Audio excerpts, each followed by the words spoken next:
When the shadows whispered, we answered. They tell you to look for the footprints, the broken locks, the spent casings. But out here, the evidence isn't left behind, it's taken, whispered away on frequencies that don't exist. We don't investigate crimes, we manage disappearances, and the silence that follows is our most damning witness. The worn leather of Detective Miles Corbin's cruiser seat creaked a familiar complaint as he navigated the rutted county road. It was a sound as consistent and comforting as the hum of the engine, a mundane counterpoint to the unease that had settled in his gut since the call came in. Oak Haven. A town so small it barely registered on most maps, a place usually defined by its quiet normalcy, now defined by its conspicuous lack of it. 3 people gone in as many weeks, vanished without a trace. Not a forced entry, not a ransom note, not a single witness willing to speak beyond hushed, fearful murmurs. Just gone. His partner, Officer Anya Sharma, a sharp young woman with a mind like a steel trap and an unwavering belief in procedure, fiddled with the radio, her brow furrowed. Still nothing, Miles. Dispatch confirms no weather disturbances, no seismic activity, nothing to explain the localized atmospheric readings they're getting from the sheriff's office. Corbin grunted, his gaze fixed on the darkening tree line. The late afternoon sun cast long, distorted shadows that seemed to writhe and stretch unnaturally. Had seen his share of grim scenes in his 15 years on the force, from the bleakest corners of the city to the desolate stretches of the interstates. But this was different. The reports from Sheriff Brody were unsettlingly sparse, almost reluctant, as if the man himself was struggling to articulate the sheer absence of anything. No struggle, no clues, just empty homes and the lingering scent of ozone, according to the initial assessment. An absence of evidence, Brody had stated with a tremor in his voice, was the most damning evidence of all. They crested a hill, and Oak Haven sprawled below, a cluster of weathered buildings huddled against the encroaching wilderness. It looked like a town time had forgotten, or perhaps, a town that had been deliberately overlooked. As they descended into the main street, a palpable quiet descended, thicker than the usual rural stillness. No children playing, no porch lights on, just the desolate hum of their own approaching vehicle. It felt less like arriving in a town and more like stumbling upon a meticulously staged diorama of absence. Sheriff Brody, a man whose weathered face spoke of long nights and short tempers, met them at the small, clavered station. His handshake was firm, but his eyes were hollow, reflecting a deep weariness that went beyond the fatigue of a demanding investigation. Detective Corbin, Officer Sharma. Appreciate you coming all this way. This ain't like anything I've ever dealt with. He gestured vaguely towards the main street. Harold Jenkins, Martha Peterson, and just yesterday, young Dilly Davies. All gone. Poof. Any signs of forced entry, Sheriff? Corbin asked, his voice level, professional. Brody ran a hand over his thinning hair. That's the damn problem, Detective. Harold's door was locked from the inside. Martha's was found ajar, but nothing disturbed. Billis was the same. His mother went in to wake him for school, and his bed was empty. Not a wrinkle in the sheets. Sharma chimed in, her voice crisp. The preliminary atmospheric readings, Sheriff. They indicated anomalous localized energy spikes. Anything you can add to that? Brody sighed, a heavy, defeated sound. We brought in a tech from the county. Said it was like something warped the air for a few minutes, then it snapped back. No lingering radiation, no discernible pattern. Just a blip on his equipment that disappeared as quickly as it showed up. He lowered his voice, leaning closer. And the smell, Detective. Like after a lightning strike, but colder. And it's faint, but it lingers in those houses. Corbin surveyed the main street again. The silence wasn't just the absence of sound, it felt like a presence, a heavy shroud muffling any potential disturbance. He imagined the lives of these vanished people, the ordinary routines abruptly halted, the unanswered questions that hung in the air like dust motes. It was the kind of quiet that screamed louder than any alarm. He felt a prickle on the back of his neck, a primal warning that this was no ordinary missing persons case. The shadows here weren't just cast by the setting sun, they felt like they were alive, and they had whispered secrets no one had been meant to hear. The chill in Oak Haven wasn't just from the encroaching autumn air, it seeped into the bone, a persistent unease that clung to Corbin like damp wool. Sheriff Brody had pointed them towards the edge of Billy Davies' property, a sprawling acreage that bordered a particularly dense section of woods. It was here, Brody had reluctantly admitted, that the air had felt thickest and the ozone smell strongest in the hours following the boy's disappearance. Corbin activated his portable long-range scanner, a piece of departmental tech usually reserved for tracking fleeing vehicles through desolate terrain. Sharma, meanwhile, meticulously documented the immediate surroundings of the Davies' back fence, her keen eyes scanning for any anomaly, no matter how minute. "Anything, Anya?" Corbin asked, his voice low, keeping his senses attuned to the subtle shifts in the environment. He could almost feel the silence pressing in, a pressure that seemed to absorb sound. Sharma shook her head, her gloved fingers tracing a faint disturbance in the dew-laden grass. "Nothing visually remarkable, Miles. No footprints leading into the woods that aren't ours, no disturbed branches. It's as if he simply ceased to exist on this side of the fence." She paused, then added, "The scanner did pick up some residual static, though. Faint, but definitely anomalous." Corbin's attention snapped to his own device. Had initially dismissed the readings as interference from the local, primitive radio tower, but Sharma's observation, coupled with the lingering scent Brody had described, a scent Corbin now detected, faint but distinct, like burnt metal and ozone, made him adjust the frequency. He tuned the scanner, filtering out standard broadcast bands, pushing into the less regulated spectrum, then further, into territories that officially didn't exist for civilian communication. A crackle, sharp and invasive, pierced the quiet. It wasn't the steady hiss of ambient interference. This was structured, albeit chaotically. Corbin adjusted the gain, his fingers flying across the interface. The crackle resolved into something more defined, a jumble of syllables, distorted and strained, as if broadcast through a failing mechanism or from an immense distance. It was like trying to decipher a desperate whisper from the bottom of a well. "What the hell is that?" Sharma murmured, abandoning her documentation to peer over Corbin's shoulder. Corbin focused, his years of training kicking in, filtering noise, seeking pattern. Amidst the static, he could distinguish fragmented words, not in any language he recognized, but carrying a clear intonation of distress. "Gone, beyond, trapped, can't breathe, the silence it watches." The words tumbled over each other, punctuated by sharp, electronic shrieks that felt like a physical jolt. Then, a sound that chilled Corbin to the marrow, a thin, reedy cry that sounded uncannily like a child's sob, abruptly cut off. "It sounds like a plea," Sharma whispered, her professional composure fraying at the edges. Corbin nodded, his jaw tight. "But from where? And to who?" He continued to sweep the frequencies, the bizarre transmission repeating in snippets, always the same fragmented pleas, always the same unnerving scent of ozone hanging in the air, a phantom reminder of whatever had occurred. He keyed his secure comms unit, routing the intercepted audio through a preliminary analysis program.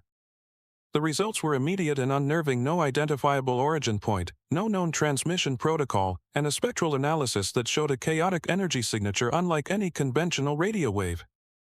It was as if the air itself had been forced to speak. He looked at Sharma, then back at the treeline, where the shadows seemed to deepen and coalesce. This wasn't a simple missing persons case anymore. The whispers in the static, the phantom scent, the sheer, oppressive silence of Oakhaven, it all pointed to something far more complex, something that operated outside the neatly defined parameters of law enforcement. The duty, however, remained to understand, to protect, and, if possible, to answer the calls from the void. Sheriff Brody, his face a mask of grim resolve, assembled a search party. It was a mix of his deputies and a few brave, or perhaps foolhardy, townsfolk, men who had lived their lives in the shadow of these woods and now felt its encroaching dread. Corbin and Sharma joined them at the treeline, the dense canopy immediately swallowing the weak afternoon light. The air here was even colder, the ozone scent more pronounced, carrying a strange, metallic tang. As they fanned out, their footsteps crunching on fallen leaves, an unnatural quiet descended. The usual symphony of birdsong and rustling critters was absent, replaced by a pervasive, expectant hush. Deputy Miller, a burly man with a nervous tic, was the first to report anything out of the ordinary. "Sheriff," he called out, his voice strained, I thought I heard something. Like someone calling my name, but faint, like it was far away." Brody, who had been checking his compass, turned sharply. "Your name, Miller? From where?" "Couldn't tell, sir. Just felt like it was all around. And I keep seeing things out of the corner of my eye. Shapes just flitting between the trees. Too fast to make out, too wrong to be animals." Corbin moved deeper into the woods, his hand resting on the holster of his sidearm. Had felt the unsettling static on his scanner earlier, and now, a similar sensation prickled his skin, a faint, almost imperceptible buzzing that seemed to originate from within the very air. He scanned the dense undergrowth, his gaze sharp, trained to pick out movement, to recognize deception. But the shapes Miller described that was something new, something outside his usual operational parameters. As the party progressed, the reports became more frequent, more disjointed. Deputy Evans, a younger officer known for his steady nerves, suddenly stopped, his face pale. "I heard it too," he stammered, his voice barely above a whisper. "Not just voices, but laughter. Cold, empty laughter. And the shapes, they're not right. They move too smoothly, too quickly, like ink bleeding through water." Corbin paused, listening intently. Beneath the crunch of leaves and the strained breathing of the men around him, he thought he could detect it, a subtle, almost subliminal murmur, like distant conversations just beyond the threshold of hearing. It wasn't a single voice, but a chorus of indistinct sounds, weaving and overlapping, never forming discernible words, yet imbued with an undeniable sense of sorrow and desperation. It was the echo of the static, given form, or perhaps, given voice. Sharma, ever the pragmatist, pulled out her parabolic microphone, a sensitive piece of equipment designed to pick up faint sounds from a distance. She swept it slowly through the air, her eyes wide with a mixture of professional curiosity and dawning apprehension. "The audio is chaotic," she reported, her voice tight. "There are multiple faint sound sources, all overlapping. They don't conform to any known acoustic signature, human or animal. And the intensity it fluctuates erratically, almost as if it's reacting to our presence." Corbin felt a profound sense of detachment, as if observing a scene unfolding in a dream, yet the cold reality of the woods, the pale faces of the men around him, and the persistent, chilling whispers grounding him. This was not a standard search and rescue. These were not mere hallucinations brought on by fear and isolation. The woods themselves seemed to be alive with a spectral lament, the chorus of the lost and the taken. He kept his eyes fixed on the shadows, his training wrestling with the impossible. He knew, with a certainty that settled deep within him, that the whispers were not just sounds, but fragments of a truth far more terrifying than any crime scene. Back at the Oak Haven station, the palpable tension from the woods lingered. Sheriff Brody, looking as though he'd aged a decade in a few hours, offered them stale coffee and a weary sigh. Never seen anything like it. Those men were good deputies, detective. Steady. But they came back spooked. Talking about shadows that weren't shadows, whispers that weren't wind. Some of MIT even slept since. Corbin nursed his lukewarm coffee, his mind replaying the fragmented transmissions and the phantom laughter. The woods were a symptom, not the source. He needed context, a history that went beyond the recent disappearances. "Sheriff," Corbin began, "has anyone else ever reported unusual occurrences here? Anything that didn't fit the usual crime report?" Brody rubbed his temples. "We get oddities, sure. Hikers getting lost for days and coming back with stories of disorientation. Strange lights over the ridge now and then. Folks blaming it on moonshine or wild animals. But nothing like this. Nothing that leaves a whole search party rattled." He hesitated, then his eyes flickered towards a locked filing cabinet in the corner, its paint chipped and faded. There was Sergeant Thorne, though. Retired about 20 years ago. He was peculiar. Always jotting things down, always looking over his shoulder. Kept a lot of his old case files in a personal log. Said the official reports never told the whole story. Brody retrieved a heavy, canvas-bound binder from the cabinet. It was thick with age, the pages brittle and yellowed.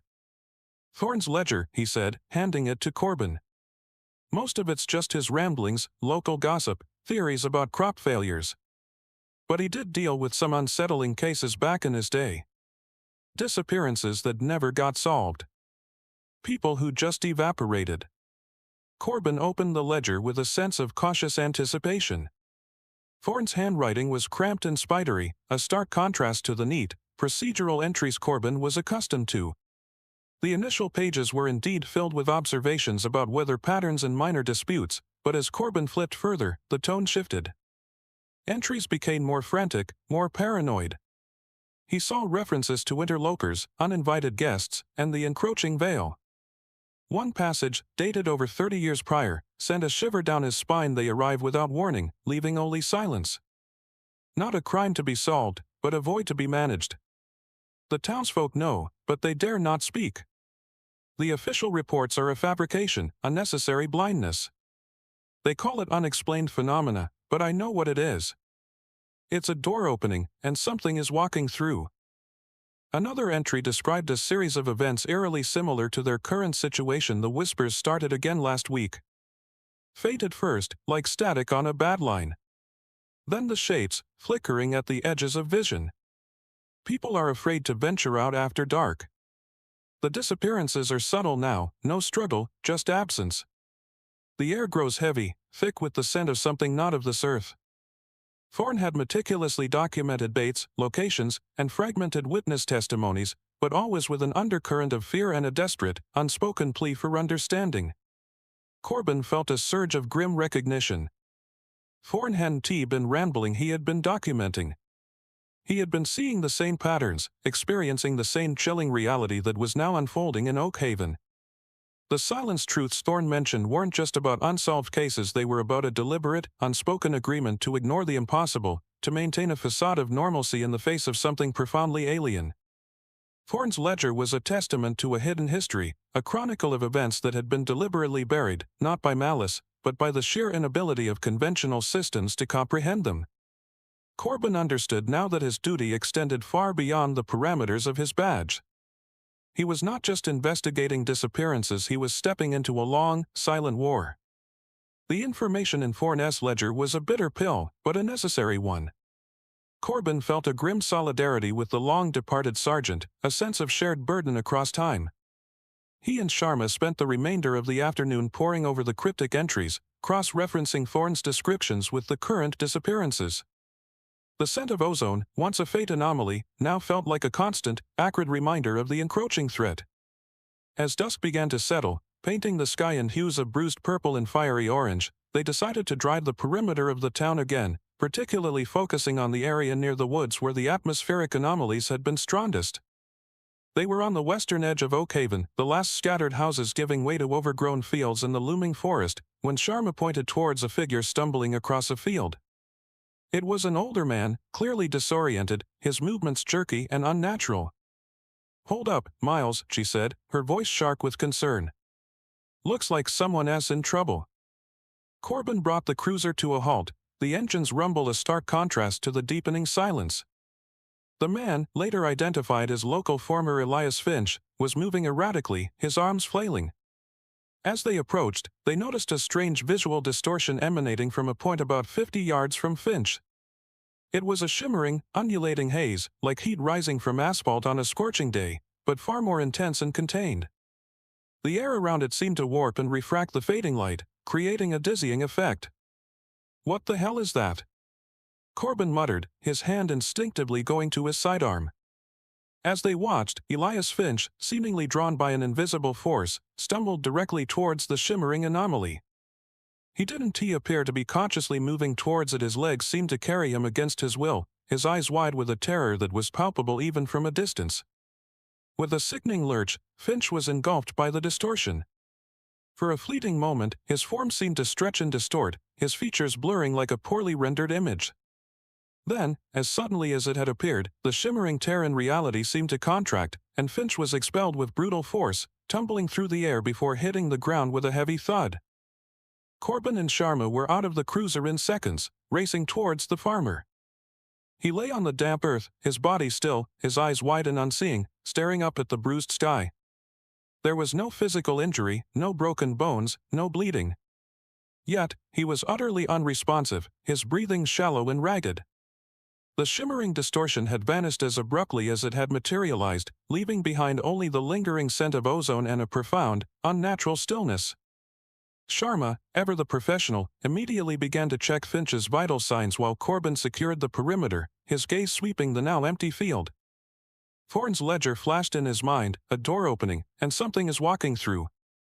This breach, this localized warp in the fabric of reality, was exactly the kind of phenomenon the sergeant had described. It wasn't a crime scene in the traditional sense, it was a wound in the world, a point of ingress for whatever forces were at play in Oakhaven. The uninvited guests were no longer just whispers and shadows, they had, for a terrifying moment, made themselves physically manifest. The danger, Corbin realized with a chilling certainty, was no longer confined to the woods or the static on the radio. It had stepped out into the open. The catatonic state of Elias Finch was a stark testament to the reality of Thorne's ledger. He was the living embodiment of a silenced truth, a victim of something that defied explanation and, by extension, official classification. After securing Finch and ensuring he was transported to the nearest hospital capable of handling neurological trauma, a facility miles away that still wouldn't grasp the true cause, Corbin and Sharma found themselves back at the station, the air thick with an unspoken understanding. The breach was not an isolated incident, it was a manifestation, an interaction with forces that Thorne had termed anomalous manifestations. "He's empty, Miles," Sharma said, her voice devoid of its usual crispness. Like something was pulled out of him, or crammed in. No trauma, but no spark. Just gone. She clutched Thorne's ledger, its worn pages a fragile bridge to the past. Thorne wrote about this. He called them phantoms of perception, entities that could slip between the cracks of our reality. Corbin ran a hand through his hair. The logical part of his brain, the part trained to deal with evidence, motive, and procedure, was screening for a comprehensible answer. But the evidence, as it stood, was entirely incomprehensible. He remembered the woods, the whispers, the fleeting shakes. He recalled the static-laden pleas for help. These weren't hallucinations. These were the first-hand accounts of trained officers and terrified civilians, corroborated by the cryptic records of a man who had walked this path decades ago. Their conversation was interrupted by a sudden, sharp surge of static from Corbin's scanner, still active on the desk. It was the same chaotic jumble of sounds they'd heard earlier, but louder, closer. As they both looked at the device, a distinct shape began to coalesce in the corner of the room, near a filing cabinet filled with dusty case files. It started as a blur, a distortion in the air, much like the one that had engulfed Finch, but smaller, more contained. It flickered and shifted, taking on a vaguely humanoid form, yet impossibly elongated, its limbs bending at unnatural angles. There were no distinct features, no discernible face, only a deep, void-like darkness where its presence manifested. "What is that?" Sharma breathed, her hand instinctively reaching for the sidearm she had holstered moments before. Corbin felt a cold dread, distinct from fear, settle over him. This was not a creature of flesh and blood. It was a disruption, a visual manifestation of the static they had intercepted. Thorne's anomalous manifestations. It moved with a fluid, impossible grace, its form rippling as if the very air around it was struggling to contain its presence. It didn't walk, it seemed to flow, gliding across the floor with a disturbing silence. Corbin noticed a faint shimmering around its edges, a subtle warping of the light, reminiscent of the breach at dusk. He remembered Thorne's cryptic advice: they do not possess the physical attributes we understand. Their interaction is through perception, through the echoes they leave behind. Logic is their enemy, and understanding, their only vulnerability. Corbin knew that drawing his weapon would be futile. Bullets would pass through it, or worse, have no effect at all. He needed to think differently, to engage on a level that defied conventional law enforcement. "Anya," Corbin said, his voice low and steady, cutting through the rising tension. "The ledger." Thorne mentioned how they react to dissonance. To things that don't fit their own nature. Our equipment, our procedures, our very presence as law enforcement, it's all alien to them. As if understanding their intent, the manifestation seemed to swell, its form becoming more agitated, the static on the scanner intensifying to a piercing shriek. It stretched towards them, not with malice, but with an unreadable alien curiosity. Corbin, drawing on an instinct honed by years of dealing with the unpredictable, began to speak, not to the entity directly, but as if narrating their immediate actions in a deliberately formal, procedural tone. "We are Detective Corbin and Officer Sharma, on official duty. We are documenting an unauthorized environmental anomaly. This unit is designated as an unregistered entity, displaying properties inconsistent with known physics. Its presence is unauthorized and disruptive to local order." Sharma, catching on, began reciting traffic violation codes, the specific language of law enforcement, her voice clear and measured, though her knuckles were white where she gripped her sidearm. "Violation of impeding public safety. Unauthorized spatial displacement. Failure to present identification." The more procedural and illogical their pronouncements became in the context of this impossible being, the more the entity seemed to recoil. The shimmering around it flickered erratically, the deep void of its face seemed to contort, and the static on the scanner began to falter. With a final, drawn-out electronic scream that seemed to tear at the very fabric of the room, the manifestation imploded. The void collapsed inward, the shimmering light vanished, and the intense static abruptly cut off, leaving behind only a profound silence and the lingering scent of ozone, now tinged with something faintly metallic and acrid, like burned sugar.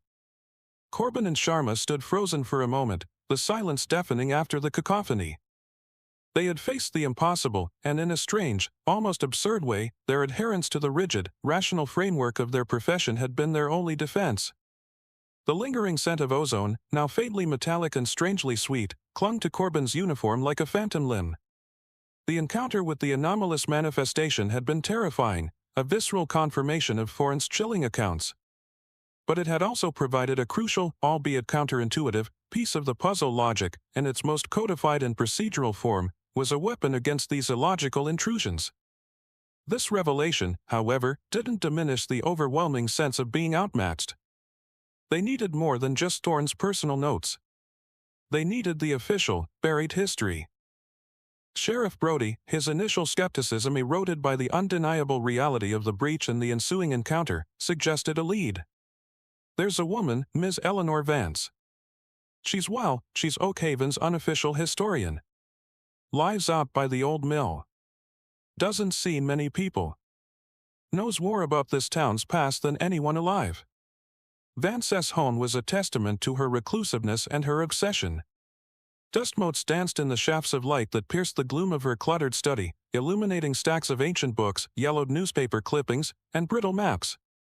Eleanor Vance herself was a woman carved from time, her movements slow but deliberate, her eyes sharp and intelligent, holding a depth that spoke of long-held secrets. She greeted Corbin and Sharma with a knowing gaze, as if she'd been expecting them. "You've seen it, haven't you?" she stated, her voice raspy but clear, cutting through the silence. The shimmer. The silence. The taking. She gestured to a worn armchair. "Sit." Sergeant Thorne was one of the few who tried to make sense of it, the few who could make sense of it, in his own way.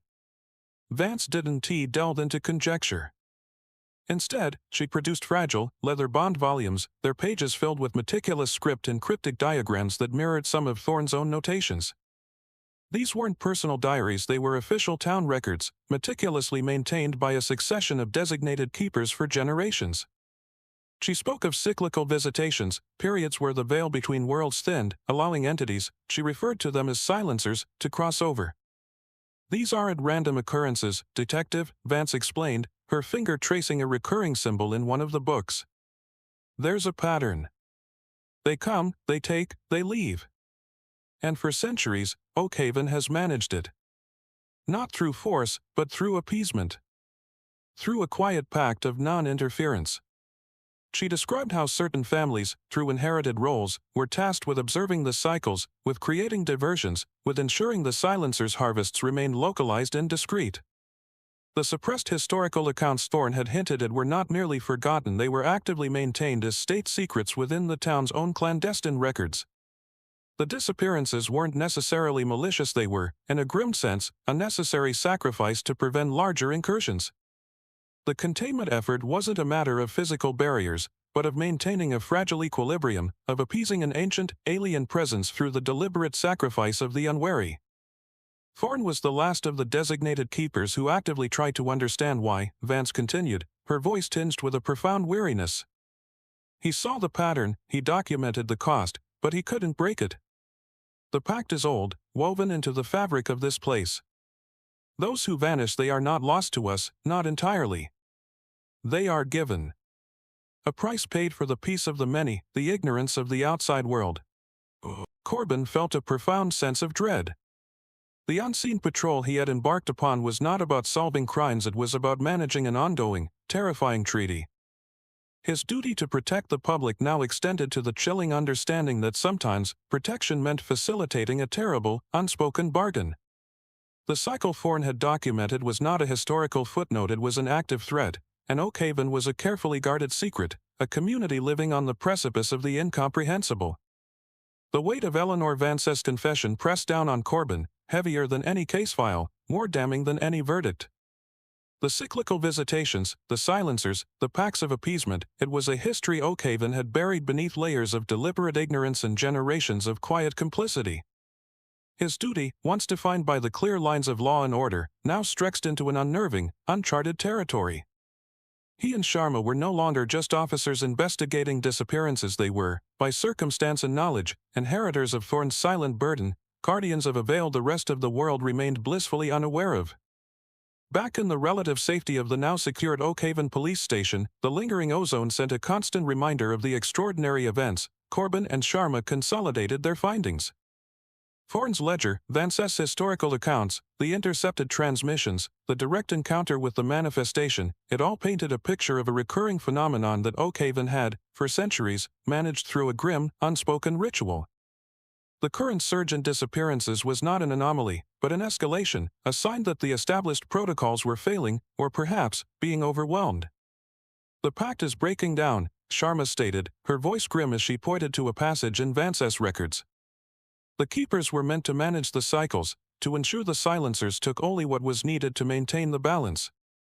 But Thorne's last entries, Vance's records of the last decade, they show a pattern of increased taking. It's like something has shifted, tipping the scales. Corbin nodded, his gaze distant. He thought of Elias Finch, his vacant eyes, the chilling implication that he had been given as part of this unspoken bargain. The idea that law enforcement, his very profession, could be co-opted into managing such a horrific appeasement protocol was both repulsive and undeniably real. But his primary directive remained protect the public. And in Oakhaven, protection now meant confronting a threat that defied all conventional understanding, a threat that required a new kind of protocol. Thorne mentioned an emergency protocol in his ledger, Corbin said, flipping through the brittle pages. Something he never had to enact. It was meant for a breach of containment. Something that threatened to spill beyond the designated areas. He found the relevant passage, a hastily scrawled entry detailing a series of layered deterrents, a method of reinforcing the veil, of making the crossing inhospitable. It involved specific frequencies, localized energy pulses, and a symbolic reaffirmation of the town's boundaries, a concept Vance had touched upon as a ritualistic reinforcement of their agreement. It's not about fighting them, Anya, Corbin said, his mind piecing together the fragmented information. It's about making this place undesirable for them. About reinforcing the veil Thorne and Vance spoke of. We can't stop them entirely, not without understanding the source, but we can make it harder for them to breach, harder for them to take. They worked through the night, translating Thorne's cryptic notes into actionable steps. They utilized the station's radio equipment, modifying it to emit the specific frequencies Thorne had detailed, drawing on Vance's insights into the ritualistic aspects of the pact. Sharma, with her technical expertise, recalibrated the long-range scanner, turning it into a localized pulse generator, ready to create a disruptive energy field. Corbin, meanwhile, prepared their patrol vehicles, equipping them with additional emitters and recording devices, mapping out a perimeter that mirrored the town's historical boundaries, a symbolic reassertion of control.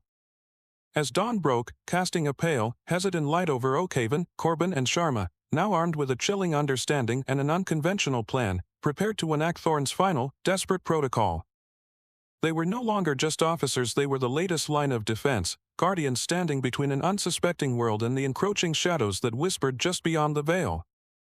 Their duty, though far beyond the scope of any badge, was clear: to manage the manifestations, to reinforce the fragile boundaries, and to ensure that Oakhaven's dark secret remained precisely that, a secret, contained, and the unsuspecting public remained safe. The whispers of Oakhaven may have faded, but the silence they left behind speaks volumes about the unseen burdens carried by those who stand watch. It reminds us that sometimes, the most critical investigations happen not in the glare of sirens, but in the quiet spaces between what is known and what is terrifyingly possible. What price do we pay for a fragile peace?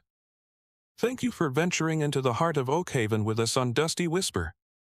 It's a story that leaves us with difficult questions, doesn't it? If you found yourself in Detective Corbin's shoes, facing the chilling choice between revealing an unthinkable truth or upholding a dangerous pact, what would you have done? Until next time, stay safe and keep listening to The Quiet Corners. We'll return with another tale of what lies just beyond the ordinary, perhaps exploring the depths of the woods where those first echoes began.